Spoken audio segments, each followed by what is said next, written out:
అనగనగా ఒక రాజు అనేది పాత కథ అయితే అనగనగా ఒక బూట్కట్ బాలరాజు అనేది కొత్త కథ, నా కథ. బూట్కట్ బాలరాజు అంటే బూట్లు తుడుతాడా? అబ్బా గిట్లా మాట్లాడితే బూడితో తంతర్రా బ్లడీ ఫూల్.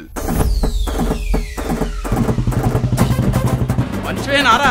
మనిషి పుట్టక పుడితే మానవ సిగ్గు ఉండాలి. మంచి మంచి వాళ్ళు అంతా పోతుండ్రు, మీరు పోతలేరేంద్రా? అవ్వత్త నువ్వెందుకు పోలే? అంటే నువ్వు మంచిదాన్ని కాదా?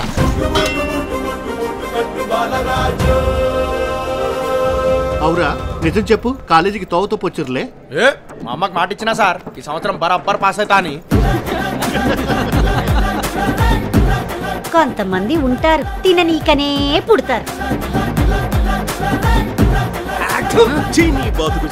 నువ్వు కాబట్టి బతుకున్నావు, అదే వేరే వాడైతే ఎప్పుడో మందు దాగి చచ్చిపోతుండే.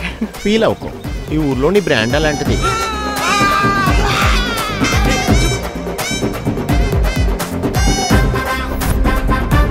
ఈ ఇంద్రావతి పటేలమ్మకి ఆఖరి మాట మొదటి మాట ఉండయి, ఒక్కటే మాట. పటేలమ్మ ఇచ్చిన మాట మాట, మేము ఇచ్చిన మాట టమాటానా? నేను నమ్మేదేలే.